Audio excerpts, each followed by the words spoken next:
नमस्कार दोस्तों, मैं हूं गौरव और आप देख रहे हैं मार्केट रिपोर्ट। आइए बात करते हैं गोल्ड यूएसडी की। दोस्तों, अभी आपकी स्क्रीन के सामने ये गोल्ड यूएसडी का 5 मिनट के टाइम फ्रेम के साथ चार्ट लगाया हुआ है और इसमें जिस तरीके की मूवमेंट लास्ट ट्रेडिंग सेशन में रही है, उनको देखकर हम ये समझने की कोशिश करेंगे कि क्या सपोर्ट और रेजिस्टेंस लेवल हमें नज़र में आ रहे हैं और उनको देखते हुए हमारा क्या व्यू बनता है गोल्ड में। बाइंग करनी चाहिए, सेलिंग करनी चाहिए, थोड़ा सा वेट करना चाहिए मार्केट में किसी भी एंट्री को लेने से पहले। तो आइए शुरू करते हैं 5 मिनट के टाइम फ्रेम से गोल्ड यूएसडी का चार्ट। यहाँ पर हम देख रहे हैं कि एक शुरुआत हुई थी गोल्ड यूएसडी की लास्ट ट्रेडिंग सेशन में, मतलब फ्राइडे को। और इसमें एक थोड़ा सा सपोर्ट जो था वो इनिशियली मिलने लग गया था और काफ़ी ऊपर के लेवल इसने चार्ट्स पे दिखाए थे। करीब 1912 के आसपास का कुछ प्राइस इसने टच किया था। वहाँ से हमने देखा कि एक सेलिंग जो थी वो स्ट्रेट सेलिंग आने लग गई। मार्केट थोड़ा थोड़ा रुक रुक के नीचे गिर रहा था, पर एक स्ट्रेट डाउन साइड थी वो। और लो इसने मेरे ख्याल से 1894 का एक लो लगाया था। वहाँ से फिर से इसमें एक बाइंग आई और बाइंग भी कुछ इस तरीके की थी कि अपने लोएस्ट लेवल से करीब करीब 8-9 डॉलर की एक तेज़ी दिखाई, पर मार्केट जो था फाइनली फिर से 1900 के आसपास कहीं क्लोज हो गया। कुछ एप्लीकेशंस पे ये 1900 समथिंग दिखा रहा है, यहाँ पर 1901.71 दिखा रहा है। तो 1901 के आसपास कहीं पर इसने अपनी क्लोजिंग सेटल कर दी। तो इस तरीके का एक व्यू बना रहा। अभी हम उन सब लेवल्स की बात करेंगे जिनको जिनको अभी हम डिस्कस कर रहे थे। आइए अब चलते हैं 15 मिनट के टाइम फ्रेम पे, वहाँ जानने की कोशिश करते हैं किस तरीके का व्यू नज़र में आ रहा है। यहाँ देखिए दोस्तों, ये भी आपकी स्क्रीन पे 15 मिनट के टाइम फ्रेम के साथ चार्ट लगाया हुआ है और इसमें भी अगर हम देखें तो मार्केट अपने आप को ऊपर के लेवल्स पे सस्टेन करने की कोशिश कर रहा था, पर यहाँ पर हम देख रहे हैं कि कंटिन्यूसली एक डाउन ट्रेंड हमें नज़र में आया और उसके बाद एंड होते होते इसने थोड़ा सा अपने आप को बाउंस करने की कोशिश करी, पर बहुत स्ट्रांगली ये रिएक्ट नहीं कर पाया। क्योंकि बहुत ही फ्लैट इसमें एक टर्न आना शुरू हो गया था जो धीरे धीरे इसे क्लोज होने से पहले एक थोड़ा सा एक डाउन साइड का व्यू इसमें बनने लग गया। तो इस तरीके का एक व्यू बन रहा था इसमें। अभी थोड़ा सा और आगे चलें 1 घंटे के टाइम फ्रेम पे, यहाँ अगर हम समझने की कोशिश करें तो ये बहुत ही एक अच्छा कर्व था जो इसमें एक टर्न लेके आ रहा था। मार्केट ऊपर गया, ऊपर यहाँ तक गया, फिर सस्टेन नहीं करा, फिर एक डाउन साइड देखने को मिली। यहाँ पर इसने थोड़ी सी तेज़ी दिखाने की कोशिश करी, यहाँ से भी एक स्ट्रेट करेक्शन। ये जो लास्ट लो था इसने वो ब्रेक करा, पर नीचे में इसे सपोर्ट मिला, सपोर्ट मिल के मार्केट ऊपर आया। देखिए यहाँ पर मैं आपको एक चीज़ बताना चाहता हूँ, इसने अपना प्रीवियस लो ब्रेक करा, वो इम्पॉर्टेंट नहीं था, क्योंकि उसके जस्ट नीचे मैंने आपको एक लेवल बता रखा था 1891 का। ये एक बहुत मेजर प्राइस लेवल है। इसमें एक रिवर्सल लाने के लिए 1891 जिस दिन ब्रेक होगा और मार्केट इसके नीचे अगर सस्टेन कर गया ज़रा सा भी, वैसे ब्रेक होते ही वो एक सिंगल डाउन साइड में आ जाना चाहिए, पर जैसे ही ये ब्रेक होगा तो मार्केट जो है वो स्ट्रेट डाउनवर्ड रैली को सपोर्ट करने लग जाएगा। तो इस तरीके के एक चांसेस हैं।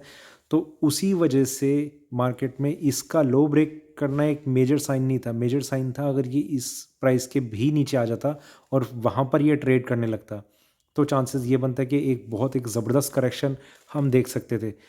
अभी नहीं हुआ और ऐसा भी नहीं है कि मार्केट में यहाँ से एक बाउंस इस तरीके का आ गया जो वापस इसे ऊपर की तरफ ले जाएगा। थोड़ा सस्टेन करने की कोशिश कर रहा है मार्केट।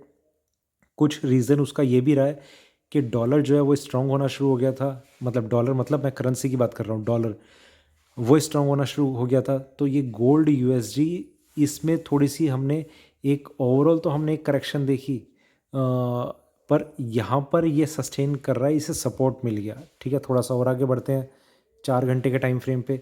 यहाँ हम जानने की कोशिश करते हैं किस तरीके का व्यू हमें नज़र में आ रहा है।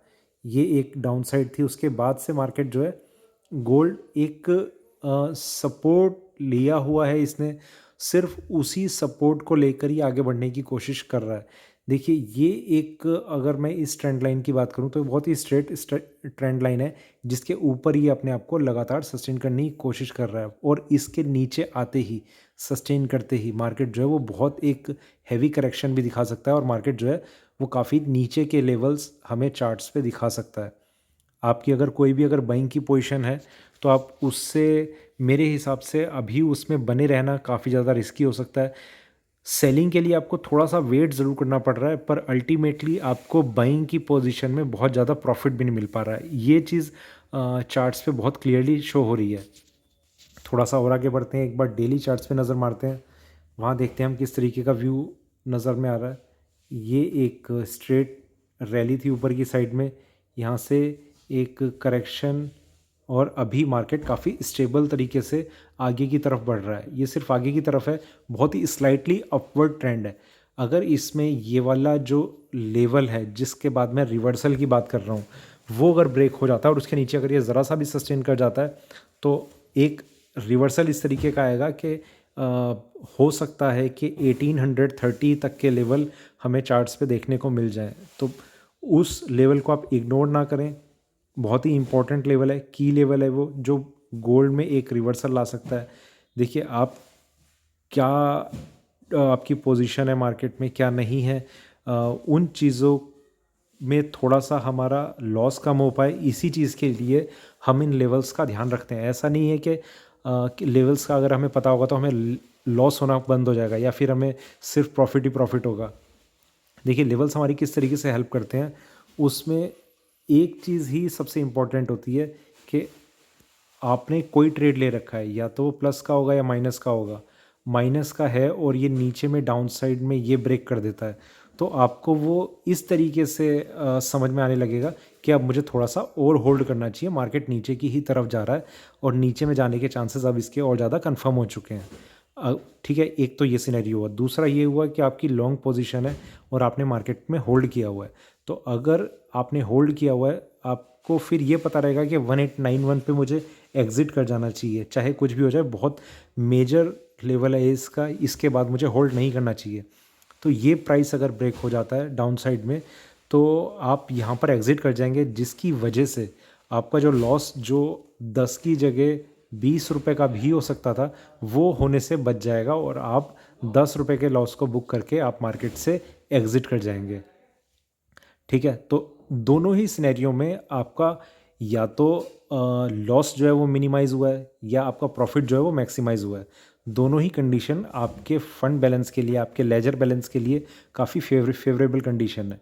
तो इसीलिए हमें इन लेवल्स का ध्यान रखना होता है। देखिए इसके बाद ये भी चीज़ें होती हैं कि आपकी पोजीशन कौन सी साइड में है, आपने किस तरीके का ट्रेड लिया हुआ है।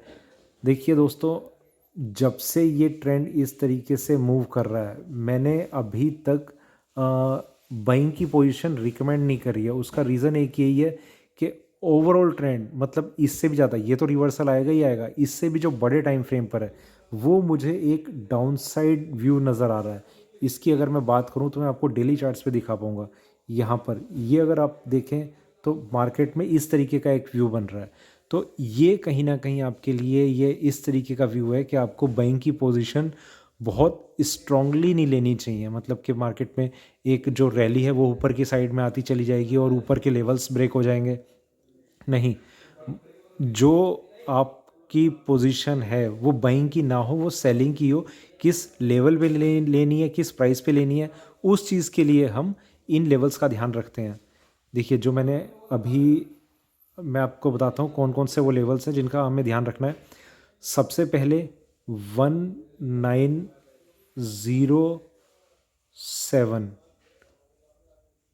सॉरी 1909 ये प्राइस है। इसके ऊपर अगर मार्केट आता है, मतलब यहाँ इसके ऊपर अगर मार्केट आता है, तो आपने अगर सेलिंग की पोजीशन ली है तो ये आपका एक स्टॉप लॉस लेवल होगा, जो आपको मतलब स्टॉप लॉस समझ लीजिए, या फिर इसे इस तरीके से समझिए। इसके बाद मार्केट थोड़ा सा और ऊपर जा सकता है, बहुत ज़्यादा रैली भी नहीं, क्योंकि अगला ही जो इसका जो रेजिस्टेंस लेवल है वो इससे थोड़ी सी ही ऊपर है, वो यहाँ पर है 1917, 1917 पे। 1917 भी अगर ब्रेक हो जाता है तो इसमें एक स्ट्रेंथ काफ़ी अच्छी बन जाएगी। तो आपको यहाँ पर आपका स्टॉप लॉस आपका होना चाहिए, यहाँ पर मार्केट जो है वो एक स्ट्रेंथ मिल जाएगी और थोड़ा सा उसमें अपसाइड रैली आ सकती है। इस तरीके का एक व्यू बन सकता है। दूसरी चीज़ जो सबसे इम्पॉर्टेंट है वो मैंने आपको बताई है 1891।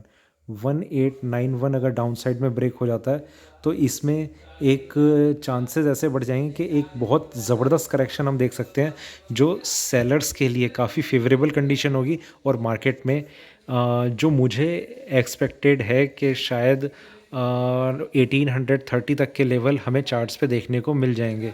तो एक इस तरीके का व्यू मुझे नज़र में आ रहा है। तो ये तीनों लेवल्स की अलग अलग इंपॉर्टेंस है, और इन सब चीज़ों के बाद हमारा मंडे को मार्केट किस तरीके से ओपन होगा। बहुत ज़्यादा गैप अप ओपनिंग हो गया मेरे हिसाब से, शायद एक नॉर्मल ओपनिंग होनी चाहिए मार्केट में, यहीं कहीं ओपन होना चाहिए। बहुत ज़्यादा गैप अप नहीं, बहुत ज़्यादा गैप डाउन भी नहीं, यहाँ कहीं ओपन होगा और उसके बाद मार्केट स्ट्रगल करेगा या तो इस लेवल को ब्रेक करने में या फिर कंसोलिडेट होने में। इन दोनों में से मुझे एक व्यू नज़र आ रहा है मंडे के लिए।